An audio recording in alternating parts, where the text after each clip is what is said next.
I've been using cameras for a long time, and obviously I learned some film cameras and saw the development of digital cameras, and there was a stage in the about 2005 to 2010 when film cameras became really cheap.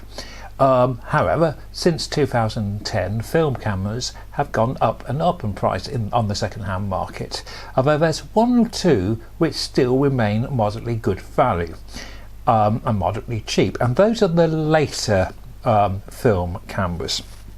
And the one I'm talking about today is a Canon EOS 5 from 1992. Now, those of you who have watched some of these videos before will know I have mixed views on Canon. I love them in one extent. They are extremely well made, good cameras.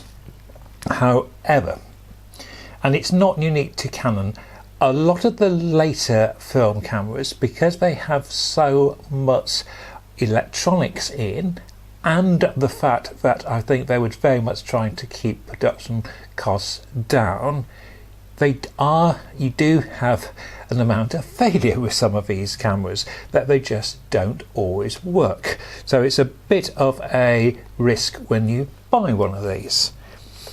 But when they were new, they were a very high valued camera, and the EOS 5 was sort of semi-professional camera. It was a high-end amateur camera. And I'm going to start with the first unique feature at the time of this camera was its eye focusing. And what I mean by eye focusing is they are 5 little zones in the viewfinder, and as you look through you can see these 5 zones. You calibrate it initially by setting cal, and then from my memory you point to the left and basically calibrate, because what you are doing, what the camera will eventually do, is recognize where you are looking at which dot, and then it will focus from recognizing where you are looking at, and it will then focus to that point. So it can see that I am looking right into the middle of the frame, so it's focusing to the middle. If I look to the right, it's actually now looking at the right. If I look at the left, it's actually just looking at the left.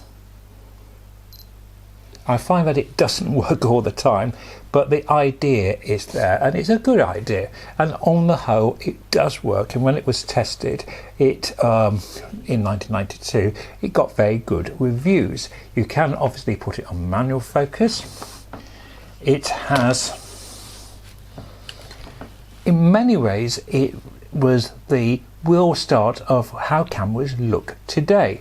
We've got this very useful control on the left hand of the camera, which has different modes from manual, aperture value, time value, P, off, automatic, and then we've got a portrait mode, a landscape mode, a close-up, and a sports.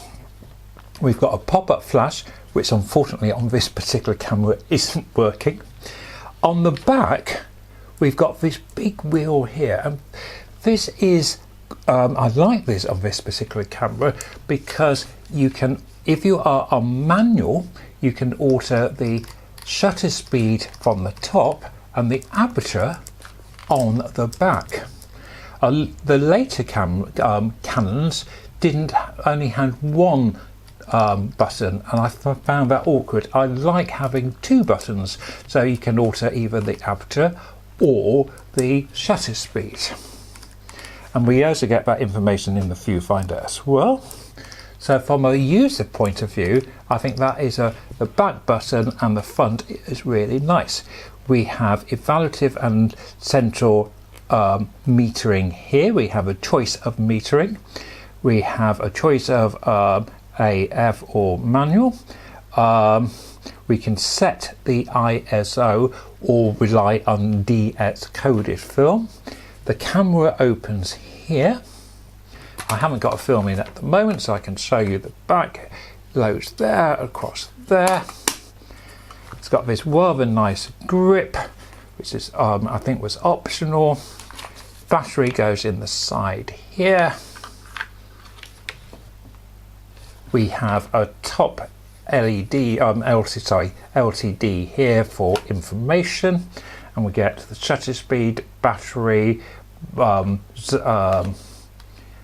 exposure mode, whether we are one shot or burst, and whether we want the beeper on or not, plus how many exposures we've done. And that is basically it. How did I get on when I used this camera in the field? Let's find out. The first photograph is taken on the Jurassic Coast, and it was a very sunny afternoon, and it's a little bit grey, but it's absolutely fine.